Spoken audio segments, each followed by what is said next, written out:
Hey folks, these videos are going to be short showcasings of our favorite records over at Black Box. These are all albums that we commonly send out to members, so if you're a member of the club and these records stand out to you and you want them in your collection, feel free to call that out in the comments. And we're going to start this whole thing off with Bob Dylan's 1962 debut album.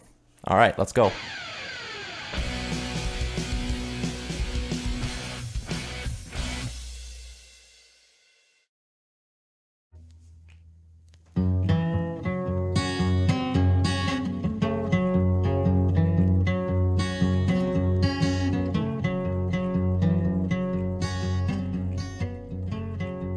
All right, hey everybody, welcome to the channel. Today we're going to be looking into Bob Dylan's 1962 self-titled debut record. I absolutely love sending this out to members, especially if they're interested in any singer-songwriter, folk stuff. I think that this is an essential piece of really any vinyl collector's collection, but particularly if you're interested in folk music, interested in modern day Americana, a lot of the roots of that entire genre can be found, right here in this album. The record was originally recorded in 1962. This is a repressing from WaxTime. Here, I'll zoom in on the little WaxTime label there. I don't know if it'll focus, but this is a 2014 reissue from WaxTime. WaxTime has been, over the last few years, putting out a lot of great older records on reissue to meet the new and growing demand of all the vinyl collectors out there in the world. So I'm really excited that this one has been reissued. And even more about just the sound of this record, like a lot of Bob's early albums, I really love this, from the first track to the last, because it's all the recordings are live takes, and it's just Bob, his guitar, and his harmonica, and really just that type of sound is perfect. It's really the best type of music to listen to on vinyl, in my opinion, because it just sounds so right being played on wax. So I'm going to put this copy down right now. This is still in the wax. This is how our members would receive it in their packaging.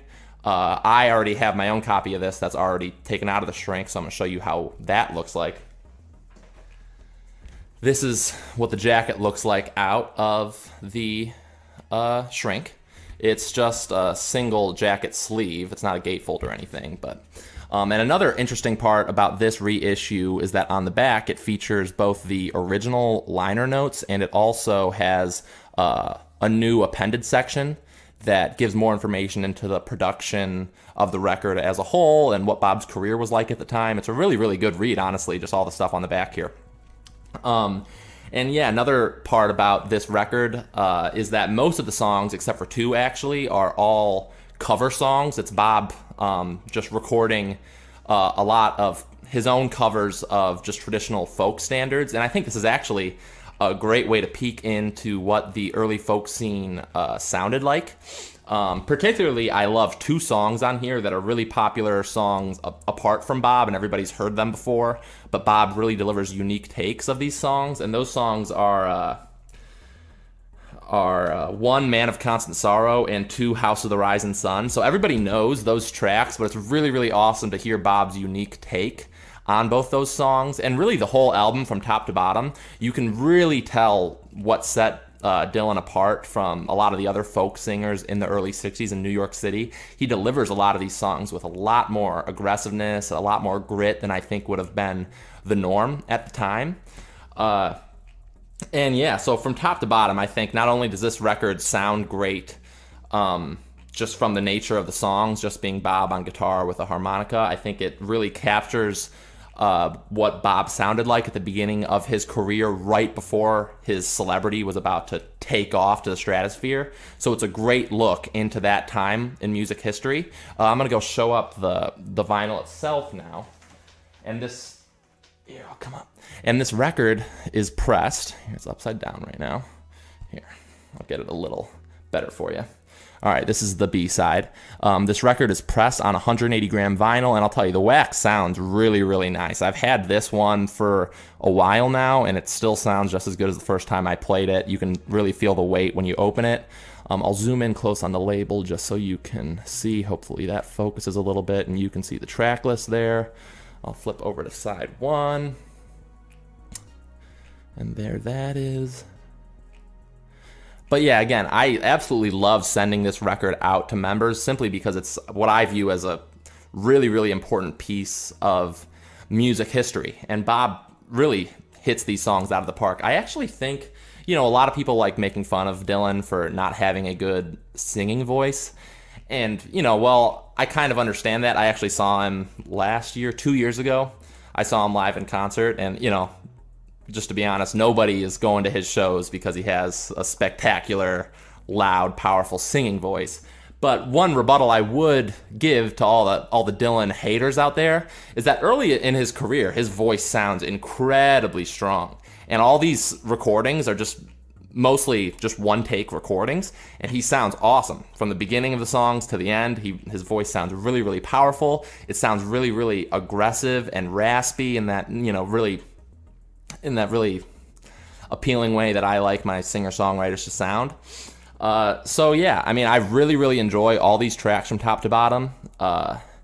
I'm glad I got to show you what the packaging looks like on the back, the front, and the wax itself. And right now we're going to go into the last part of these type of episodes where I'm just going to rattle off some quick facts about the production of the record, about Dylan's experience as he was recording this. So let's get into that.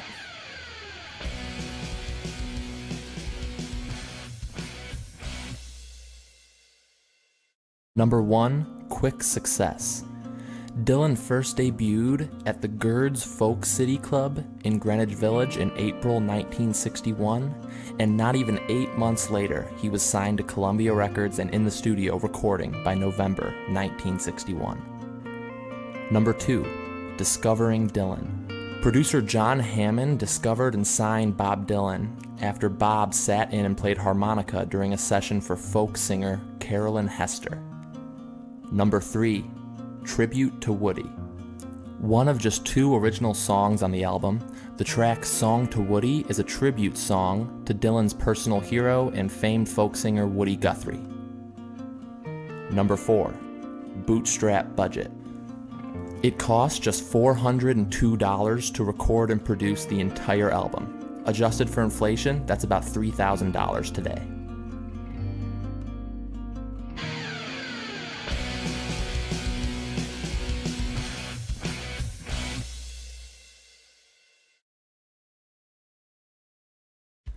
Alright folks, thanks so much for watching the whole video. Now we're going to do the name drawing for the 2 free vinyl giveaway videos from last week. We'll start with the Grateful Dead name, and then we'll go on to the Joni Mitchell name picker. Alright, here we go, good luck.